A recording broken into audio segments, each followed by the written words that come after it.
amakuba yabo ya buri munsi, kuko yageragejwe abasha no gutabara abageragezwa bose, kuko arabishoboye.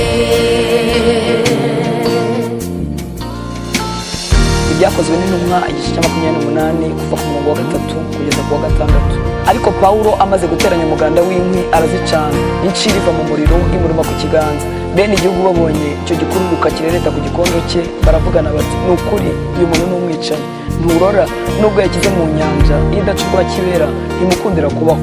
Ariko akunkumura icyo gikururuka mu muriro ntiyagira icyaba. Ba bandi bategereza yuko ari bubyimbe cyangwa ari bupfa kirutse, ariko bamaze umwanya munini bakibitegereje babona ntacyo abaye, barahindura bati, ni Imana. Umwami Yesu azi gutabara abageragezwa, akabakiza amakuba yabo ya buri munsi, kuko yageragejwe abasha no gutabara abageragezwa bose, kuko arabishoboye.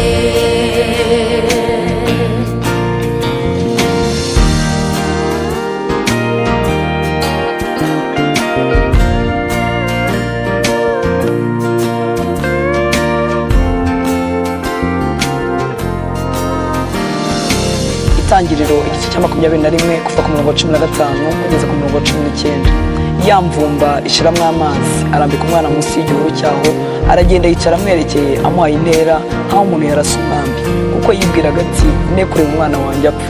Yicara amwerekeye atera hejuru ararira. Imana yumva ijwi ry'uwo muhungu, marayika w'Imana ari mu ijuru ahamagara Hagari aramubaza ati, ubaye ute Hagari? Witinya, kuko Imana yumviye ijwi ry'uwo muhungu aho ari. Haguruka, byutsa umuhungu mufate mu maboko, kuko nzamuhindura ubwoko bukomeye. Imana imwumura amaso, abona iriba, aragenda avoma amazi yuzuye ya mvumba, ayanamiza umuhungu we. Umwami Yesu azi gutabara abageragezwa, akabakiza amakuba yabo ya buri munsi, kuko yageragejwe abasha no gutabara abageragezwa bose, kuko arabishoboye. Bukeye umugore umwe wo mu bagore b'abahanuzi asanga Elisa, aramutakambira ati, umugaragu wawe ari we mugabo wanjye yarapfuye, kandi uzi ko umugaragu wawe yubahaga Uwiteka, none umwishyuza araje, arashaka kujyana abana banjye bombi ngo bagire imbata ze. Elisa aramubaza ati, none se mugire nte? Mbwira niba hari icyo ufite imuhira. Nawe ati, umuja wawe ntacyo afite imuhira keretse agaherezo kutuvuta. Aramubwira ati, genda utire ibintu birimo ubusa mu baturanyi bawe bose, ariko ntutire bike, maze winjirane mu nzu n'abana bawe ukinge, utwo tuvuta udusuke muri ibyo bintu byose, ikintu cyose uko cyuzuye ukibike. Nuko ibyo bintu bimaze kuzura, abwira umuhungu ati, ongera unzanire ikindi kintu. Nawe aramusubiza ati, nta kindi gisigaye. Uwo mwanya amavuta arorera kuza. Hanyuma asanga umuntu w'Imana, arabimubwira. Nawe ati, genda ugurisha ayo mavuta wishyure umwenda wawe, asigara agutungane n'abana bawe. Umwami Yesu azi gutabara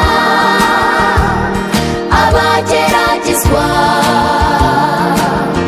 akabakiza amakuba yabo ya buri munsi, kuko yageragejwe abasha no gutabara abageragezwa bose, kuko arabishoboye. Umwami Yesu azi gutabara